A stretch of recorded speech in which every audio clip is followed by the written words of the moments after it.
प्रतापगढ़ नाम के एक राज्य में रामबली नाम का एक गरीब लकड़हारा रहता था। रामबली बहुत ही चतुर, चालाक, बुद्धिमान था, किंतु वह एक भला आदमी था। अपनी गरीबी की अवस्था में भी वह सुख और संतोष से अपना जीवन व्यतीत कर रहा था। उसकी पत्नी इन दिनों गर्भवती थी। एक दिन वह अपने पति से कहने लगी, सुनिए जी, आज हलवा खाने का बड़ा ही दिल कर रहा है, मगर घर में तो कुछ भी नहीं है, ना बेसन है ना घी गुड़। आप यह सब चीज किसी तरह से ले आओ तो हम दोनों हलवा खा सकते हैं। चिंता मत कर भाग्यवान, मैं अभी बाजार से जाकर यह सभी चीजें लेकर आता हूँ।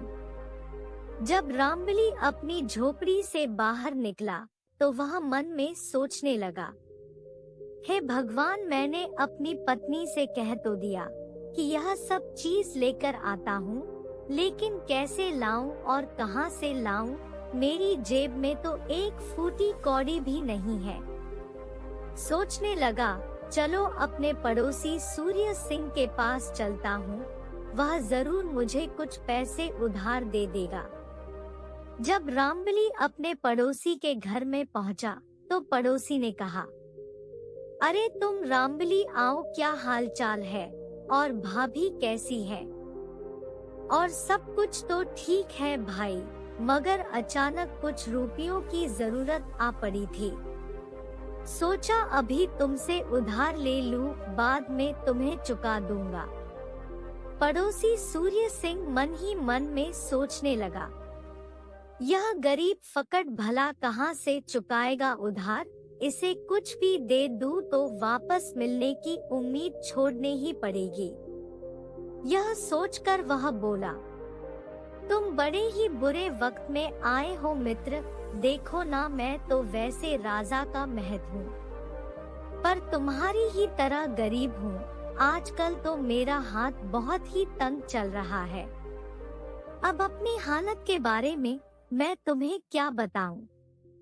आज तुम्हारी भाभी का दिल भी कुछ मीठा खाने का हो रहा था, मगर मेरे पास फटी कोड़ी भी नहीं है जो बाजार से कुछ ला सकूं। तब तो मैं यही तुम्हें तकलीफ दे दी। अच्छा, चलता हूँ मैं।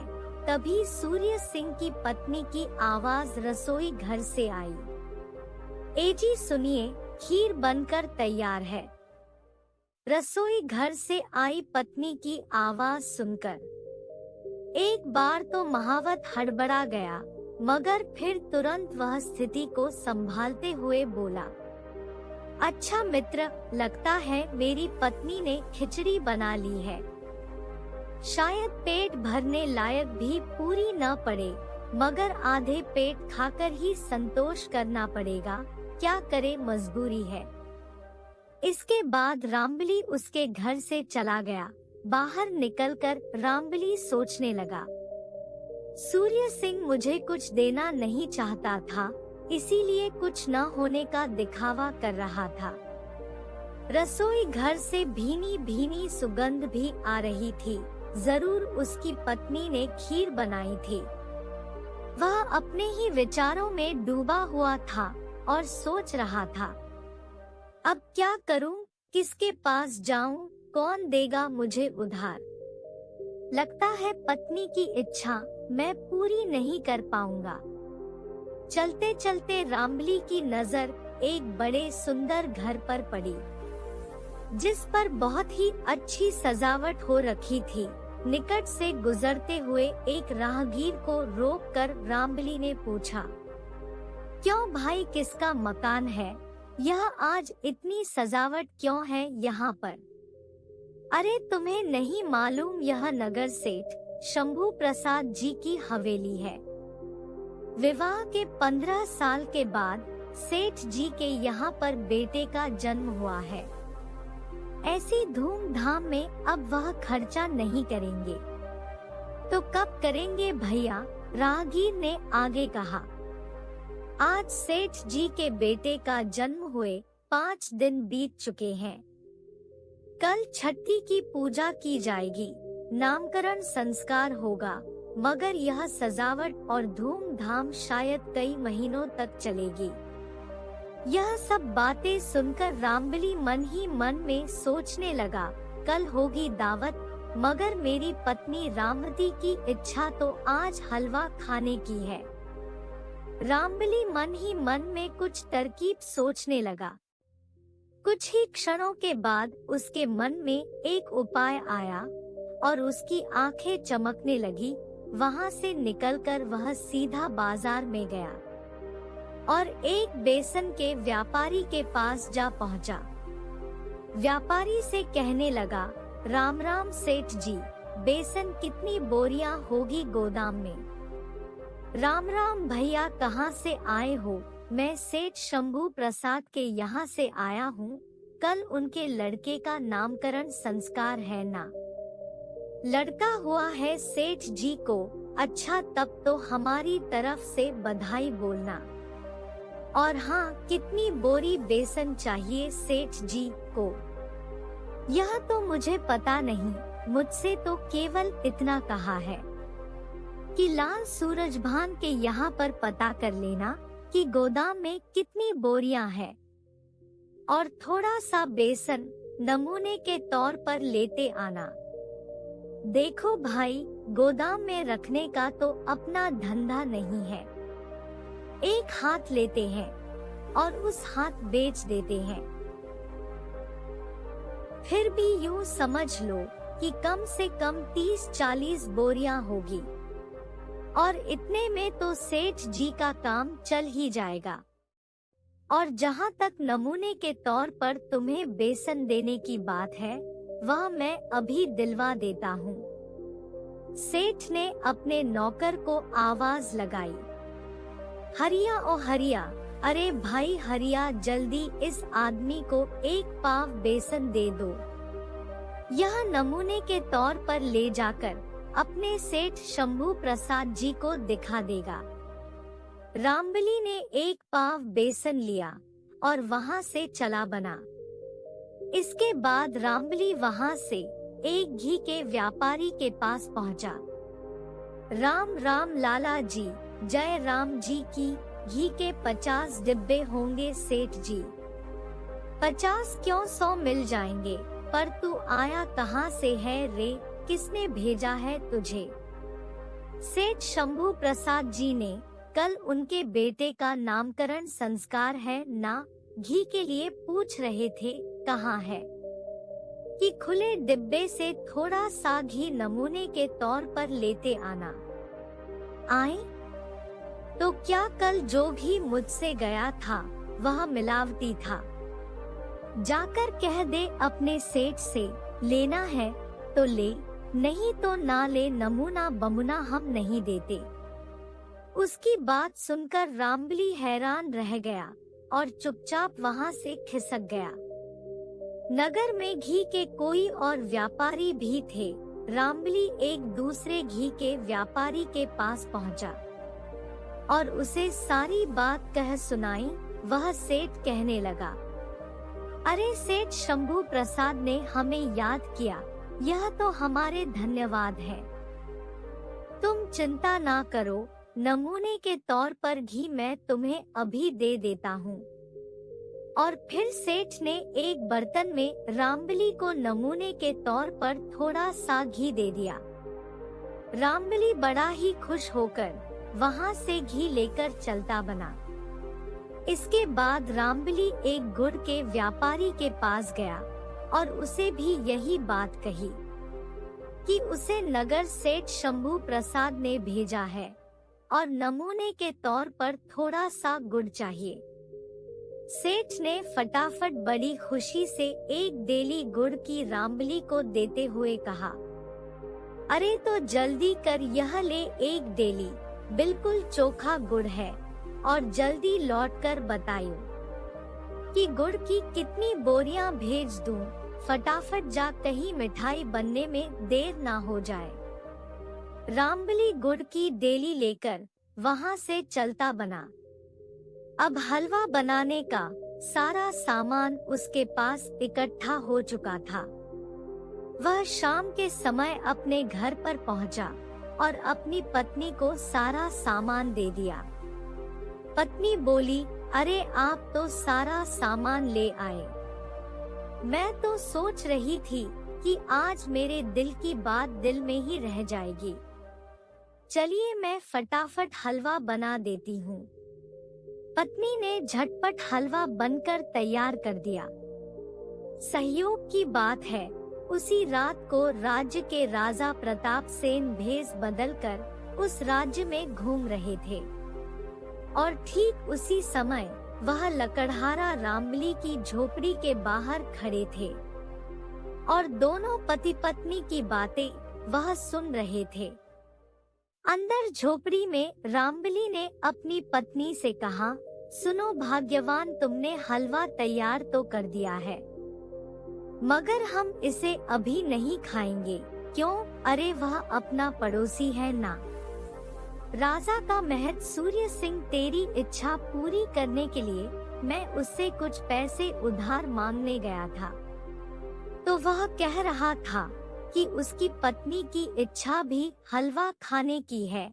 अगर वह इस वक्त यहाँ पर आ गया तो हमें ना चाहते हुए भी हलवे में से कुछ हिस्सा उसे और उसकी पत्नी को देना पड़ेगा, फिर हमारे हिस्से क्या आएगा?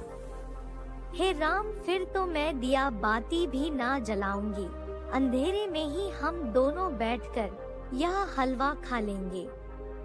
दोनों पति पत्नी ने ऐसा ही किया।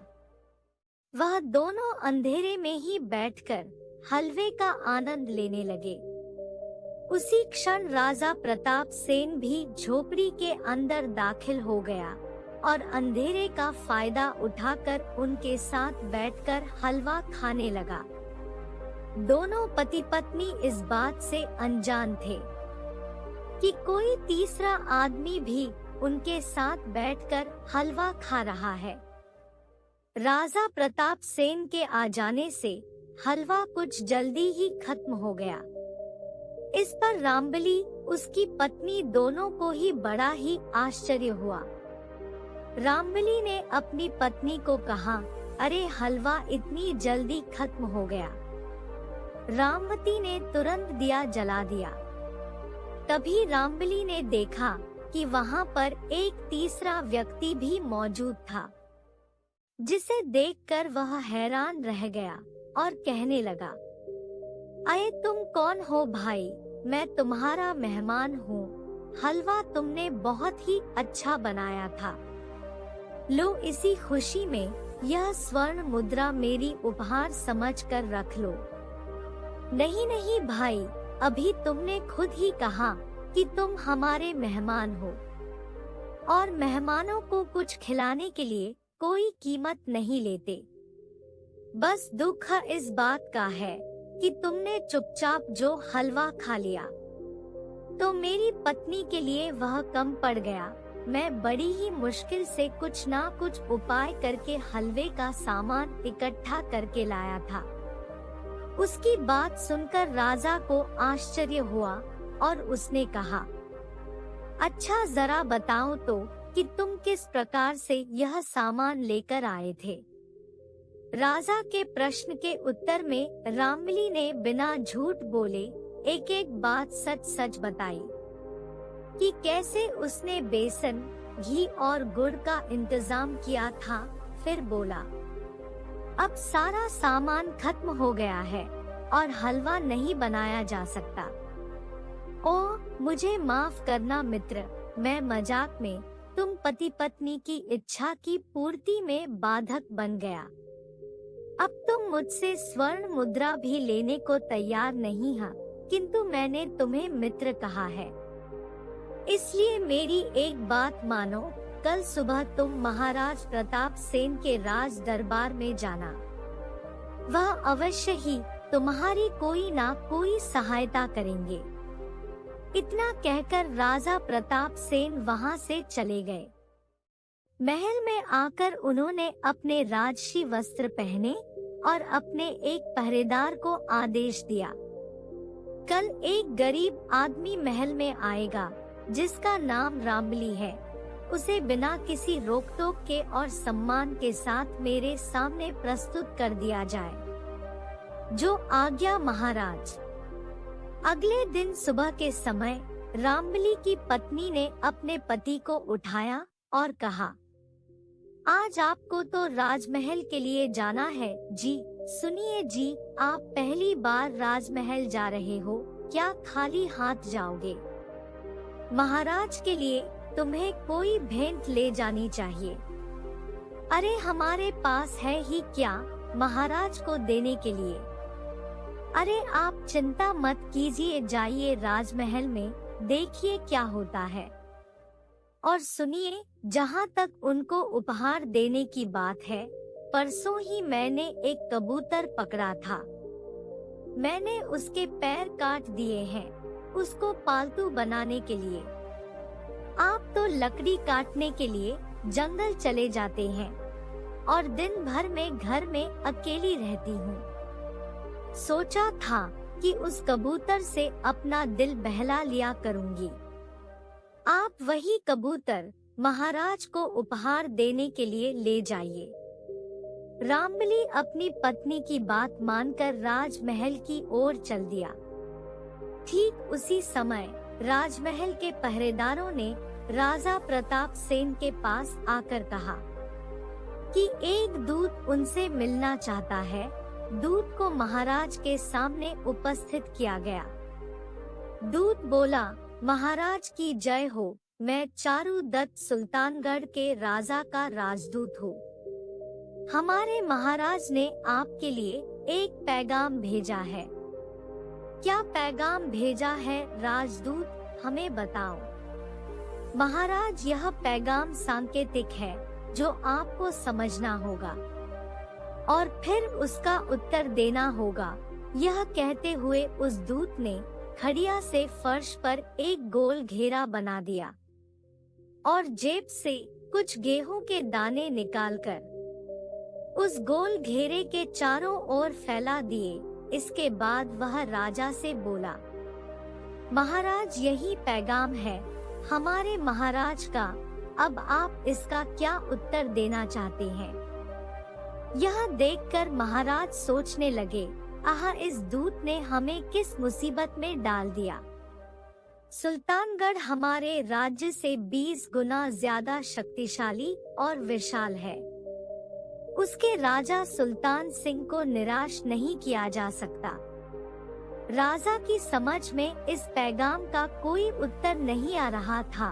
उन्होंने अपने महामंत्री से कहा कि बताएं इस पैगाम का क्या अर्थ है, परंतु महामंत्री और बाकी सभी मंत्री मिलकर भी इस पैगाम का कोई उत्तर ना समझ सके। पूरे राज दरबार में सनसनी और भय का माहौल पैदा हो गया। महामंत्री ने राजा से क्षमा मांगते हुए कहा, महाराज, मुझे क्षमा कीजिए। सुल्तानगढ़ के राजा का यह संदेश मेरी समझ से बाहर है और बाकी दरबारी भी इसका कोई अर्थ नहीं निकाल पा रहे हैं। राजा सोचने लगे, अब हम क्या करें? इस पैगाम का क्या उत्तर दे इस राजदूत को? तभी राज दरबार में रामबली का आगमन हुआ। रामबली ने महाराज को देखकर प्रणाम किया। उन्हें देखते ही रामबली समझ गया कि यह वही व्यक्ति है जो रात को भेष बदलकर मेरे घर पर आया था। राजा ने भी रामबली को पहचान लिया। राजा प्रताप सेन की नजर जैसे ही रामबली पर पड़ी, उन्हें पिछली रात की घटना याद आ गई। दिमागी रूप से बेहद परेशान होने के बावजूद उन्होंने बड़े ही प्यार से रामबली का स्वागत किया। आओ मित्र, तुम्हारा राज दरबार में आने की बात हम बिल्कुल भूल ही गए थे, इसीलिए तुम्हारा स्वागत सत्कार का कोई प्रबंध नहीं करवाया। महाराज, मैं तो आपका सेवक हूँ और आपके दर्शन के लिए आया था। मेरे लिए तो यही बहुत है कि आपने मुझे पहचान लिया। मैं क्षमा चाहता हूँ, कल मैं आपको नहीं पहचाना था, इसीलिए। अनजाने में कोई भूल हो गई हो तो नादान समझकर मुझे माफ कर दीजिएगा। अरे इसमें माफी की क्या बात है, बल्कि माफी तो हमें मांगनी चाहिए कि राजा होते हुए भी तुम्हारी और तुम्हारी पत्नी की इच्छा में बाधक बन गए। राजा प्रताप सेन और रामबली की बातों को कोई मंत्री और दरबारी समझ ना सका। कुछ देर बातें करने के बाद रामबली राजा प्रताप सिंह के चिंतित चेहरे को देखकर समझ गया कि महाराज किसी परेशानी में है, इसीलिए वह बोला, आप कुछ परेशान दिखाई देते हैं महाराज, यदि आप चाहे तो अपनी परेशानी मुझे बता सकते हैं। रामबली आपने कबूतर को झले में रखकर आपने साथ लाया था। राजा प्रताप सेन ने एक क्षण सोचा, फिर रामबली को अपनी परेशानी बता दी। उनकी बात सुनकर रामबली ने कहा, वह तो सुल्तानगढ़ के राजा के इस पैगाम ने आपको परेशान कर रखा है। यदि आप आज्ञा दे तो मैं इसका उत्तर दे दूं। अगर तुम ऐसा कर पाए तो तुम्हारा हम पर बहुत ही उपकार होगा। रामबली ने अपने झोले में से कबूतर को निकाला और उस घेरे के बीच में कबूतर को छोड़ दिया। कबूतर एक क्षण के लिए रुका और उस घेरे के बाहर पड़े हुए गेहूं के दानों को देखने लगा। फिर आगे बढ़कर उसने सारे गेहूं के दाने फटाफट चख लिए। थोड़ी ही देर में कबूतर गेहूं के सारे दाने खा चुका था। यह देखने के बाद सुल्तानगढ़ से आए हुए राजदूत ने हाथ जोड़कर महाराज से कहा, धन्यवाद महाराज, मुझे अपने पैगाम का उत्तर मिल गया है। अब मैं यहाँ से चलता हूँ। दूत के जाने के बाद महाराज ने रामबली से पूछा, एक बात बताओ रामबली, यह कबूतर तुम किस लिए लाए थे? महाराज, मैं इसे आपको उपहार के रूप में देने के लिए लाया था, किंतु मुझे खुशी है कि यह आपकी परेशानी को हल करने का एक माध्यम बन गया। बात असल में यह थी कि मैं पहली बार आपके दर्शन के लिए आ रहा था। इसीलिए मेरी पत्नी रामवती ने मुझसे कहा कि खाली हाथ महाराज के दर्शन के लिए जाना ठीक नहीं है। कुछ ना कुछ भेंट उन्हें अवश्य देनी चाहिए। तो मैं यह कबूतर आपको उपहार के रूप में देने के लिए ले आया। राजा ने बड़ी खुशी से रामबली का उपहार स्वीकार किया। फिर कहने लगे, लेकिन एक बात और बताओ रामबली, तुमने सुल्तानगढ़ के राजा सुल्तान सिंह के पैगाम का क्या अर्थ लगाया और उसका जो उत्तर तुमने दिया वह क्या था? बहुत ही मामूली सी बात है महाराज। सुल्तानगढ़ के राजा ने गोल घेरे को आपका राज्य मानकर गेहूं के दानों को फैलाकर अपनी सेना द्वारा आपके राज्य को चारों ओर से घेर लेने का संदेश भेजा था और राज्य पर आक्रमण करने का इरादा रखते थे। मैंने कबूतर को गोल घेरे में छोड़ दिया, जिसने सारे गेहूं के दानों को साफ कर दिया और उन्हें यह संदेश दिया कि हमारी सेना इतनी बुलंद है कि वह उनकी सेना को गेहूं के दानों की तरह साफ कर देगी। रामबली की बात सुनकर राजा बड़े ही प्रसन्न हुए और बोले, शाबाश रामबली, तुम्हारा दिया हुआ उत्तर हमें बड़ा ही पसंद आया है। हम आज से ही तुम्हें अपना सलाहकार नियुक्त करते हैं। महामंत्री जी, रामबली के लिए एक बड़ा ही सुंदर भवन तैयार कीजिए।